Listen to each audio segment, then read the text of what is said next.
ఆయన కాన్స్టిట్యున్సీలో పిఠాపురంలో జాన్ అనే నాయకుడు ఒక మైనారు బాలికను రేప్ చేస్తే అక్కడ పోయి పరామర్శించలేదు. సొంత కాన్స్టిట్యున్సీ, సొంత నియోజకవర్గం పరామర్శలేదు. జనసేన ఎమ్మెల్యే ఇంకొక ఆయన నానాజీ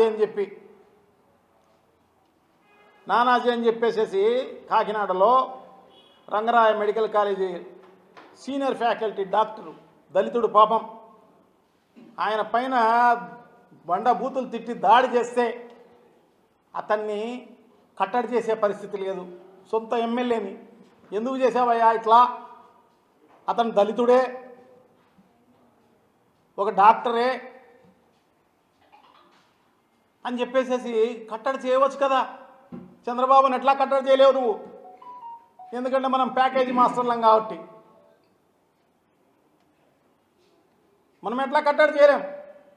సో సొంత ఎమ్మెల్యేనన్నా కట్టడి చేయవచ్చు కదా, ఇట్లాంటి పనులు చేయకయ్యా అని చెప్పేసేసి అది చేయలే. ఇప్పుడు చంద్రబాబు గారు చెప్తే డైవర్ట్ చేయడం కోసం, ఉద్యమాన్ని ఫోకస్ కాకోకుండా డైవర్ట్ చేయడం కోసం నువ్వు ఉపయోగపడ్డావు తప్ప నువ్వు నిజంగా చిత్తశుద్ధి అవి ఎంపీడీఓ పైన లేదు, ఇంకొకరి పైన లేదు.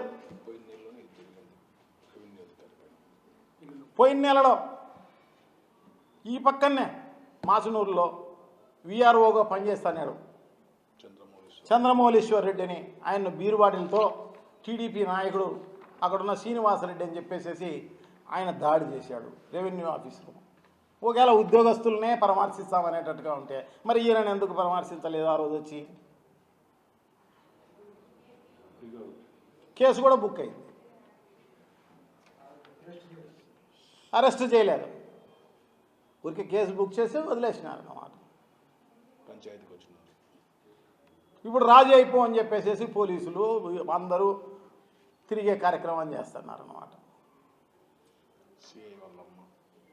సో ఇంత దారుణంగా నీ నైజము జరుగుతోంది, నైజం ఉందే. నీ పార్టీకి ఒక పాలసీ అంటూ లేదే. ముందేమో పెద్ద ఎత్తున చెప్తే క్వశ్చన్ చేస్తా, నేను అయి చేస్తా. ఏం వైఎస్ఆర్ కాంగ్రెస్ పార్టీ మాత్రమే క్వశ్చన్ చేస్తావు నువ్వు? ఇప్పుడంతా క్వశ్చన్ చేయలేదు, ఏమీ లేదన్నమాట. ఊరికే ప్రజలను మభ్యపెట్టే కార్యక్రమం, ప్రజలను మోసగించే కార్యక్రమం చేస్తున్నావు తప్ప నీ పార్టీకి ఒక క్రెడిబిలిటీనే లేని పరిస్థితి ఉంది. ఖచ్చితంగా ప్రజలు ఎన్ని గమనిస్తున్నారు. ఖచ్చితంగా ఈ డైవర్ట్ చేసిన దాన్ని ప్రజలు కూడా గమనిస్తున్నారు, ఎందుకు ఇలా జరిగిందని చెప్పేసి. సో తప్పకుండా ఈ కూటమి ప్రభుత్వ నేత అయిన చంద్రబాబు నాయుడు గారికి, మీకు అందరికీ కూడా బుద్ధి చెప్పే రోజు తొందరలోనే ప్రజలే బుద్ధి చెప్తారని చెప్పేసి తెలియజేసుకుంటూ సెలవు తీసుకుంటున్నాం. థ్యాంక్ యూ, నమస్కారం.